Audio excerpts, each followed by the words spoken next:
Hi, this is Dr. Saxena, and we will be discussing something on what is your commonest snack these days. It's something about potato chips, what I will be talking about.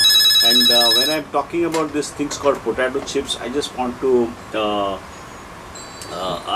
when I talk about potato chips, I mean to say French fries all as well.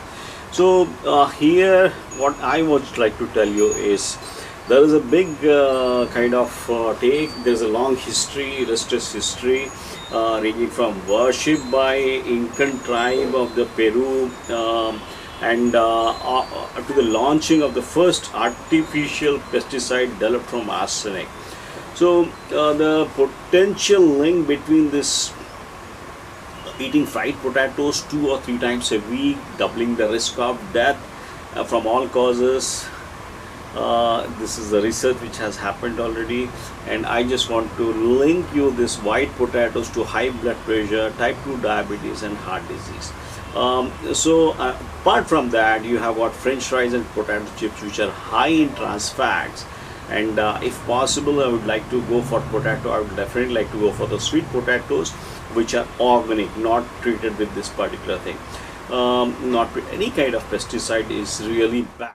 So talking about this potato and how this is working out, and if you are eating these things called potato chips or French fries by any trying to or doing weekly once is a different thing, but somewhere I just like to tell you these are the things which this will stop. Listening to this will stop you eating this French fries and potato chips. What happens is, potato has a long history. We keep telling that this potato is a perennial plant which has high in starch and more potassium than bananas. And apart from that, this vegetable source of vitamin C and B6 and its sodium and is usually fat free. It's a pure carbohydrate, and it has got high carbohydrates. 1 medium potassium potato will contain something like 37 grams of carbohydrates. So I just want you to limit between 1 and 2 potatoes. So the thing which we try to tell you on this thing is, there are things called processed potatoes cooked at high heat which contains byproducts that are known carcinogens and trans fats that are linked to number of health conditions. Coming back to how these fried potatoes may increase your risk of death, and it has been on a people go on a binge. There's a lot of advertisements, and this is what this makes me understand. We need to impart this knowledge to the people so that they can always check the things. There was a study which showed 4,400 people over 8 years to study effects of potato chips on osteoarthritis. Again, this is one of the peer-reviewed studies, and you can always look into that.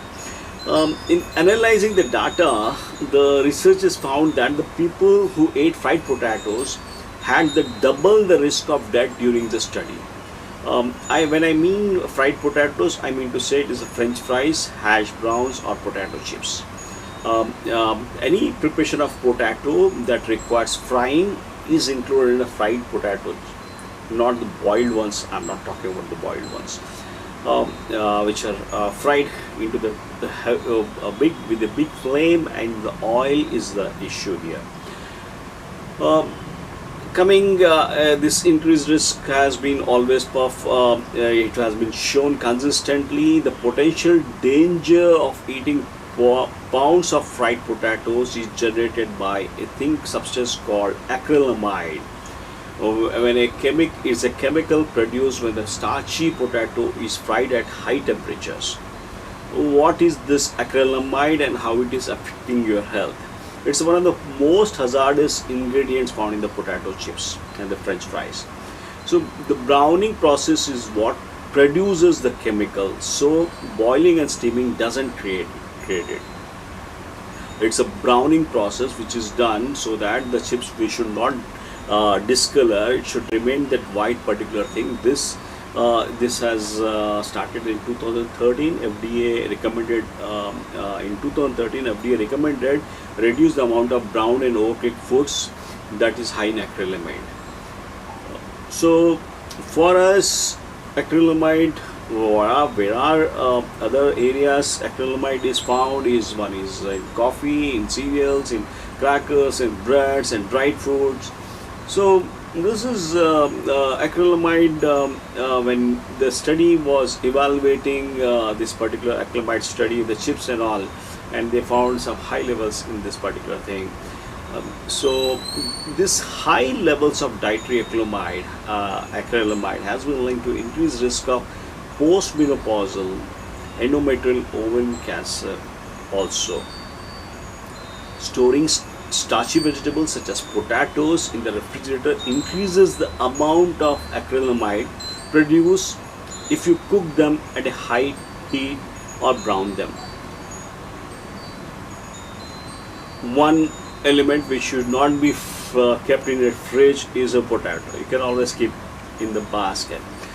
Apart from that, acrylamide exposure is not just the only risk which is associated with fried potatoes. There is a thing called trans fat, and I have been talking about this for a very long time. This is a trans fat is made by the hydrogenated vegetable oil in a chemical process, and this processed trans fats has been linked to heart disease, insulin sensitivity, type 2 diabetes, inflammation, damage to your endothelium, which is a blood vessel lining, and cancer.